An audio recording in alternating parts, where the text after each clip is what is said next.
Welcome back. This is still iBrand Daybreak, and like we've already told you, it's a wonderful Friday morning right here in the studio, and we are heading straight into the paper review. And before we go and look at what the papers are saying, joining us on the show this morning is the public affairs analyst in the person of Laide Akon. Welcome to the show, Laide.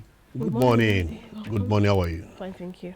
Okay, let's go straight into the papers and look at what the headlines are saying this morning. I'll kick it off with The Guardian, and the major one on The Guardian this morning is about the APC congresses. Yes, no going back on APC congresses. Buni vows despite court's verdicts. And the riders with us one, APC dazed staggers from Supreme Court ruling on Ondo Guba, and the other one, Omo Agege Enang Ojudu Eta Kenyamo Abe crosswords. That's the major one, and the one concerning the APC congresses. When you go down to the base of the paper, you see the one about Nigeria's revenue to GDP is abysmal, says Akabueze. That's the one concerning Nigeria's revenue to GDP, and that's coming from Akabueze. At the top of the paper, there's just 5 headlines. I'll just run you through them quickly. NYC call up policy dilemma of core members. Another one, Anambra Guba, PDP moves to resolve conflicts. Bandits abduct Jigawa ex-lawmaker,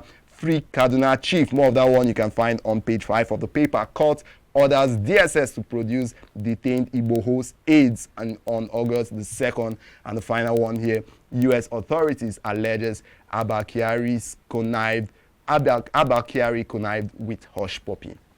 Now today, this Sun, the screaming headline here says alleged $1.1 million US bribe. Now, Super Cop Abba Kyari in trouble, with riders saying U.S. courts orders arrest. IGP approves probe of IRT bot. Further down, DSS fails to produce 12 Igbo aides in court. Someone who moves to stem hike in food prices. Page 6 has the story. Buhari expecting PIB Electoral Act Amendment Bill coming from the presidency, and conduct all polls same day in 2023. Kalu rather tells INEC. Restructuring secession, not solutions to Nigerians' problem, coming from Ogbe. Nigerians waiting for BDP to return, says Atiku. Our people won't go back to Egypt, says APC. And on the base of the paper says Anambra Guba, PDP begins campaign August 9 as Obi Ozibo calls for unity, page 13. Now to the topmost part, IPOP flays army for shutting Imo market. Page 29 has the story. Okay, now we'll move on to the Vanguard. And the major one on the Vanguard this morning is about the Tokyo Olympics. Shame, that's the way the Vanguard puts it. Outrage over ban of 10 Nigerian athletes, and that's the major one. You can see the pictures of the banned athletes at the Tokyo Olympic Games. 10 of Nigeria's athletes banned at the Olympics, and that's the big story on the Vanguard this morning. When you go to the side of the paper, there's this one about Akeredolu. Fresh crisis brews in APC over Supreme Court's judgment. You can find more of this one on page 8 of the paper. Electoral Act, PIB, there's room for amendments in future. This is coming from the presidency. The one about Yoruba Nation, why we are investigating Igboho's associates, DSS tells courts. More of this one on page 10 of the paper. And when you go to the top of the paper, yet again, you see the one about Hush Puppy and the DCP Kyari. U.S. court orders arrest of DCP Kyari over indictment by Hush Puppy. Now moving to the bunch from the top to the bottom. The topmost part says banks CEO summon emergency meeting over BDC's forex ban. Page 23 has the story. And about the Hush Puppy case, IG orders probe of FBI's fraud allegations against Kyari.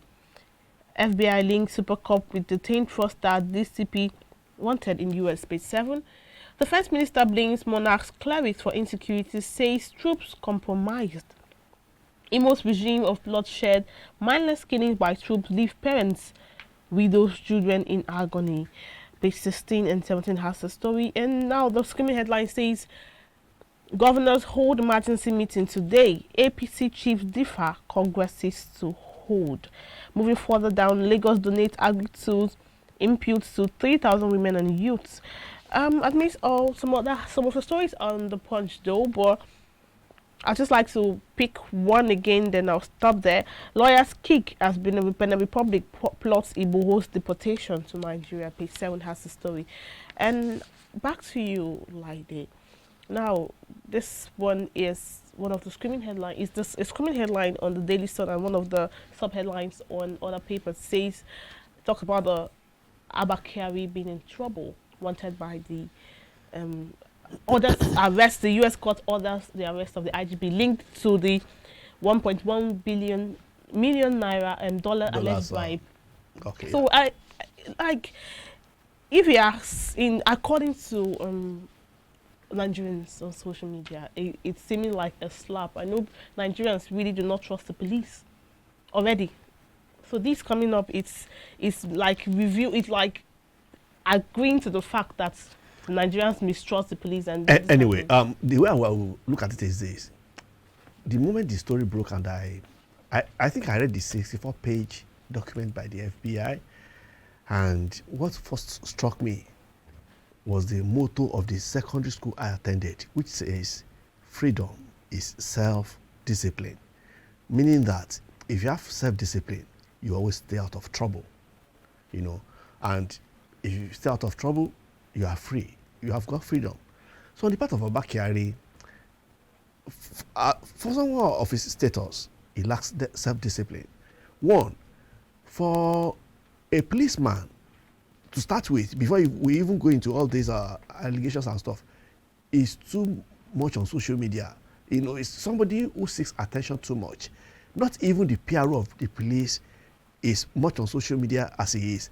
That's number one. Then number two, if you look at maybe someone who is a judge, you don't see judges at parties. If you will see a judge anywhere, maybe in a mosque if he's a Muslim, maybe in a church if he's a Christian, you don't see judges associating with people, because anybody can be brought before you, and you should not be seen to, you know, to be somebody who will compromise. This same Abakari was in Anambra with Cubana and the rest of them. I'm not saying it's a crime or a sin to, but some certain status bestows certain things on you that you don't roll, you know, with people who maybe if anything happens tomorrow, they can easily implicate you. Well, now back to the US issue. Hush Puppy said there was a time he had an issue with somebody, Chibuzo, I think, that he got Abakari to arrest him for him and stuff like that. So, and I read the supposed conversation between them. So, the number one indictment is that some of the slangs Hush Puppy used, Abakari did not query them that, what do you mean? It's like they have kind of a code language they speak. Because from the transcript of what I read, Abakari appeared to be in the know of something happening between Hush Puppy and somebody. Because Hush Puppy kept saying that job. And Abakari, maybe in 3 responses, said, I understand, I know. That kind of a thing. And then again, he provided a particular account number, which is a very big indictment on his part. Although in his own defense, on his Facebook page, he said Hush Puppy called the police that somebody threatened his life and they arrested the person. After investigation, they found out that the person only had issues with Hush Puppy they could resolve between them. And later, Hush Puppy told him that he likes one of the kaftan he wears and he would like him to get something from him from his tailor. And he said he gave the tailor's account. Whether tailor or not, you are not supposed to do that as a policeman. So it's an indictment on his part, you know, more especially as a call. Even if it's not at that level, it's an assistant commissioner of police for God's sake, you know. So it's a big slap on the Nigeria police. I wouldn't know how he will be able to, you know, vindicate himself. And if he's so sure of himself, in the first place, maybe the police should release him to face the FBI.